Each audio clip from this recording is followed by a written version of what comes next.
Alam mo yung ang taas ng expectation ko na mas hihigitan niya ang leadership ni PRRD. Kaso epic fail ang expectation natin sa reality. Dahil ang ina-expect natin na golden age ay nagiging tragedy. Hello mga kabayans, what's up? This is Mr. Rio once again. Kumusta kayo lahat mga idol?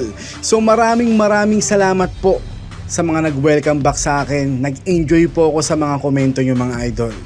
Dahil 98% ng mga nag-comment ay positive at welcome back nila ako lahat. So maraming salamat po talaga sa inyong lahat mga idol. Shoutout po sa lahat ng mga makabayans natin dyan. Pero may nabasa ako na mangilan-ngilang komento na kung bumalik daw ako dahil bayad daw ako ng Pulboronic at Tambaloslos Company, sana wag na lang daw akong bumalik. Manahimik na lang daw ako dahil di raw po ako magtatagumpay.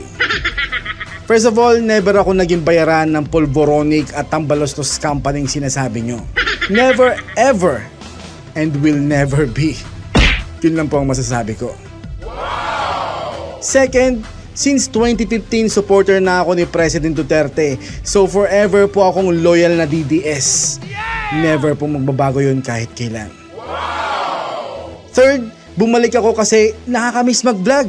Naboboring na ako sa buhay ko nung puro lang trabaho ang ginagawa ko. So gusto ko naman pong mag-vlog nang walang kulay na pinapanigan. Fourth, I am a Filipino. And tingin ko may pakialam ako sa iba't ibang issue na nagaganap ngayon sa bayan ko. Tama. So sana po klaro yun sa nagkomento nun. And to answer this comment na he is wondering daw kung bakit daw sobrang tahimik ko nitong early Marcos term, ngayon bigla daw akong susulpot dahil may nauna na daw na nag-ingay para kay Mayor Digong nila.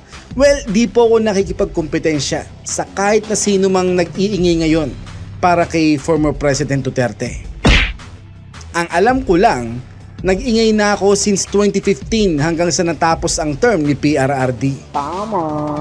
So, solidong supporter ako mula noon. At ang tunog ng ingay ko noon ay dumatagungdong. So, makukonsider nyo talaga na ako'y solidong supporter. Pero muli ako nagbabalik na transparent, meaning I am a colorless vlogger.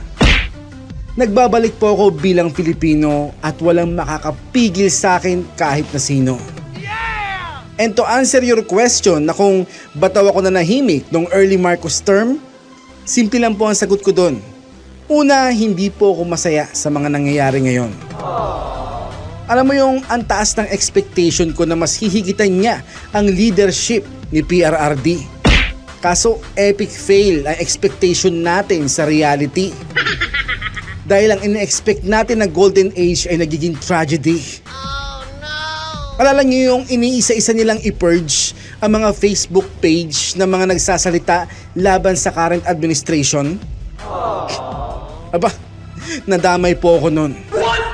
Dalawang page ko po ang binalahura ng mga panahon na yon. Oh no! At ang nakakatawa, wala po akong sinasabing masama against this current administration, pero dinamay po ako noon. So yun po ang isa sa mga rason kaya naglaho ako noon. At ang pangalawang rason ay nakontaminate kasi ang puso't isipan ng mga taga-subaybay ko noon ng red propaganda nila. Imagine halos 95% ng mga taga-subaybay ko noon na mind control nila. So I step back at hinintay ko na lamang po ang panahon na kayo na mismo ang magising sa katotohanan na nagkamali tayo sa napili natin nung nakaraang halalan. Tama. At ngayon muli ako nagbabalik, I'm very happy na muling nagising sa katotohanan ang mga taga-subaybay ni Mr. Rio. So ako ang dapat na magsabi ng welcome back sa inyo. Welcome back mga kabayans.